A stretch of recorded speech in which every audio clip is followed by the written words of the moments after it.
Hello বন্ধুরা, welcome to my channel.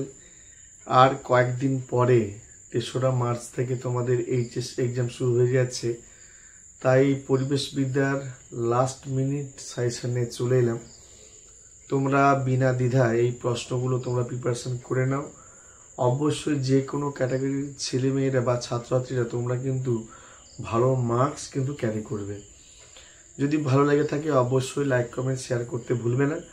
যত পারবে তোমরা শেয়ার করে যাও, যাতে অন্যান্য ফ্রেন্ডসরা বা স্টুডেন্টরা যাতে উপকৃত হয় সেদিকে তোমাদেরকে অনুরোধ করব, তোমরা যতটা পারো শেয়ার করে দাও। চলো শুরু করছি। তোমরা জানো পরিবেশ বিদ্যায় তোমাদের 3টি অধ্যায় রয়েছে: জীববৈচিত্র্য, পরিবেশ ব্যবস্থাপনা আর সুস্থায়ী উন্নয়ন। জীববৈচিত্র্য থেকে তোমরা যে প্রশ্নগুলো করবে সেটা হচ্ছে জীববৈচিত্র্য কাকে বলে, এর গুরুত্ব লেখো, ইনসিটু ও এক্সিটু সংরক্ষণের পার্থক্য কি, জীববৈচিত্র্যের বিভিন্ন প্রকারভেদগুলি আলোচনা করো, জেনেটিক ইঞ্জিনিয়ারিং কাকে বলে, বীজ ভাণ্ডার কাকে বলে, জীববৈচিত্র্যের বিনাশের কারণ এবং সংরক্ষণের উপায় লেখো, গৃহস্থ জীববৈচিত্র্য বলতে কি বোঝো টিকা লেখো।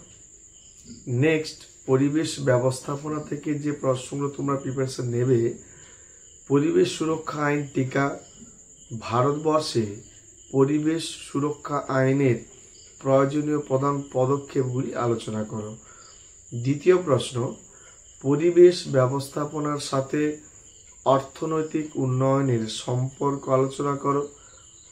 জয়েন্ট ফরেস্ট ম্যানেজমেন্ট কাকে বলে। তৃতীয় প্রশ্ন, পরিবেশ সূচকের উদাহরণ সহ মূল্যায়ন করো। নেক্সট, সুস্থায়ী উন্নয়ন থেকে তোমরা যে প্রশ্নগুলো করবে: সুস্থায়ী উন্নয়নের লক্ষ্যে প্রধান বাধাগুলো কি কি? খুব একটা ভালো প্রশ্ন। নেক্সট, সুস্থায়ী উন্নয়ন কাকে বলে, এই লক্ষ্যগুলি আলোচনা করো। সুস্থায়ী উন্নয়নের লক্ষ্যে সরকারি ও বেসরকারি সংস্থাগুলোর ভূমিকা কি। নেক্সট, সুস্থায়ী কৃষিতে জৈব সারের গুরুত্ব লেখো। সুস্থায়ী কৃষির কর্ম পরিকল্পনা লেখো। এবং অন্তিম প্রশ্ন করবে: জীবাশ্ম জ্বালানির সুস্থায়ী ব্যবহার করা কি সম্ভব, উদাহরণ সহ আলোচনা করো।